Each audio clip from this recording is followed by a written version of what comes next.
After all, if anyone can show a nation betrayed by Donald Trump how to defeat him, it is the city that gave rise to him.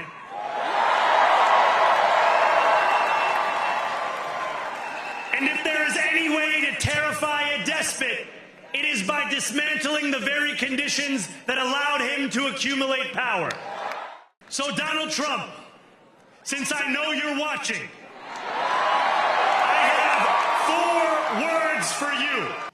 If you want to see what congressional Democrats wish to do to America, just look at the result of yesterday's election in New York, where their party installed a communist as the mayor of the largest city in the nation. Congressional Democrats wish to do to America, just look at the result of yesterday's election in New York, where their party installed a communist as the mayor of the largest city in the nation.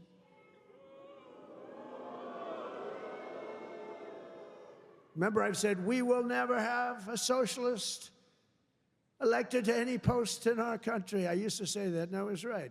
We skipped socialist and we put in a communist instead. That didn't work out too well. But as I've warned for many years, our opponents are hell-bent on turning America into a communist Cuba or socialist Venezuela, and you see what happened to those places. For generations, Miami has been a haven for those fleeing communist tyranny in South Africa. I mean, if you take a look at what's going on in parts of South Africa, look at South Africa, what's going on. Look at South America, what's going on. You know, I'm not going to, we have a G20 meeting in South Africa. South Africa shouldn't even be in the Gs anymore, because what's happened there is bad. I'm not going. I told them I'm not going. I'm not going to represent our country there. It shouldn't be there. Take a look at what's happening in different parts of South America. Take a look at what's happening in different parts of the world. But now the Democrats are so extreme that Miami will soon be the refuge for those fleeing communism in New York City. They flee. They flee. Where do you live? New York City, but I'm trying to leave because I don't want to live in a communist regime. I hope it works out for New York. I love New York. I love New York. When I left New York for the White House. Well, thank you very much. We've just had a great meeting, a really good, very productive meeting. We have one thing in common. We want this city of ours that we love to do very well. And I wanted to congratulate the mayor. He really ran an incredible race against, a lot of smart people, starting with the early primaries against some very tough people, very smart people. And he beat them easily. And I congratulated him. And we talked about some things in very strong common, like housing and getting housing built, and food and prices, and the price of oil is coming way down. Anything I do is going to be good for New York. If I can get prices down, it's good for New York. And we've got them down, way down from last year. We have, as you know, I've been saying to a lot of people, Walmart said that Thanksgiving this year is exactly 25% less than last year. So that's good for New York, good for everybody. But I just want to congratulate. I think you're going to have, hopefully, a really great mayor. The better he does, the happier I am, I will say. There's no difference in party. There's no difference in anything. And we're going to be helping him to make everybody's dream come true, having a strong and very safe New York. And congratulations, Mr. Mayor. Thank you, Mr. President. Thank you. I appreciate it. Please. I appreciated the meeting with the president, and as he said, it was a productive meeting focused on a place of shared admiration and love, which is New York City, and the need to deliver affordability to New Yorkers, the 8.5 million people who call our city their home, who are struggling to afford life in the most expensive city in the United States of America.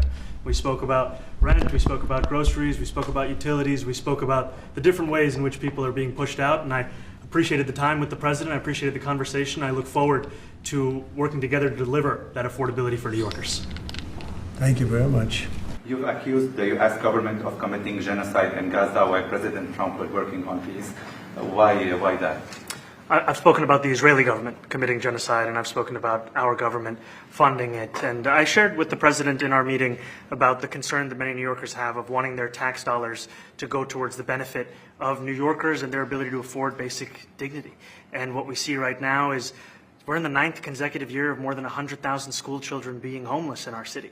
And there's a desperate need not only for the following of human rights, but also the following through on the promises we've made New Yorkers. And I appreciated the meeting we had and the work that we can do. Do you agree that President Trump did do a peace and work hard to make the peace? Because he worked hard to do the peace in the Middle East and everywhere. Do you agree with that? I appreciate all efforts towards peace, and I shared with President Trump that when I spoke to Trump voters on Hillside Avenue, including one of whom was a pharmacist that spoke about how President Trump's father actually went to that pharmacy not too far from Jamaica Estates, that people were tired of seeing our tax dollars fund endless wars. And I also believe that we have to follow through on the international human rights, and I know that still today those are being violated, and that continues to be work that has to be done no matter where we're speaking of. And also, will you do anything to stop him from arresting Prime Minister Netanyahu if he visits New York? Well, we didn't discuss your second part of the question, and on your first part, I mean, he's got views that are a little out there, but who knows? I mean, we're going to see what works, or he's going to change also. We all change. I changed a lot. From when I first came to office. It's now quite a while ago. It's quite a while. My first term was great. We had the greatest economy in the history of our country. We're doing even better now. We're doing much better now than we did even the first term. And I can tell you some of my views have changed. And we had discussions on some things. I'm not going to discuss what they were, but that I feel very confident that he can do a very good job. I think he's going to be. I think he is going to surprise some conservative people, actually. Mr. Mamdani, it sounds like you had a productive discussion, but just days ago you referred to President Trump as a despot who had betrayed the country. You said you'd be his worst nightmare and accused him of having a fascist agenda. Are you planning to retract any of these remarks in order to improve your relationship? I think both President Trump and I, we are very clear about our positions and our views, and what I really appreciate about the president is that the meeting that we had focused not on places of disagreement, which there are many, and also focused on the shared purpose that we have in serving New Yorkers. And frankly, that is something that could transform the lives of the 8.5 million people who are currently struggling under a cost of living crisis, with 1 in 4 living in poverty. And the meeting came back again and again to what it could look like to lift those New Yorkers out of struggle and start to deliver them a city that they could do more than just struggle to afford it, but actually start to live in it. And I've been called much worse than a despot, so it's not that insulting. But maybe I think he'll change his mind after we get to working together. Yeah. And I want to clarify your answer to Stephen Nelson.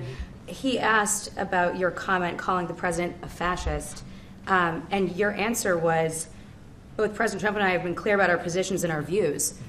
Are you affirming that you think President Trump is a fascist? I've spoken about... That's okay. You can just say yes. Okay. It's easier. It's easier than explaining it. I don't mind. Mr. President, Republican Elise Stefanik has campaigned multiple times by calling Zohran Mamdani a jihadist. Do you think you're standing next to a jihadist right now in the Oval Office? No, I don't. But she's out there campaigning, and you say things sometimes in a campaign. Isn't that sort of divisive? She's a very capable person. Isn't But that a kind of label? you really have to ask her about that. But no, I don't particularly. I think I met with a man who's a very rational person. I met with a man who really wants to see New York be great again. And I can say again, because New York was great. You know, when I came down to Washington initially, the city was so hot. It was doing great. We were having some telltale signs of problems. We had a mayor that was not doing a great job, but still, it was moving along, and it went bad. It really went, pretty bad. And I think it's been at lower points, but it went pretty bad.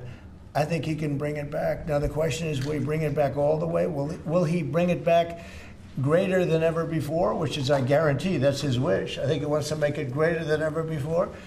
And if he can, we'll be out there cheering. I'll be cheering for him. Okay? Thank you very much, everybody.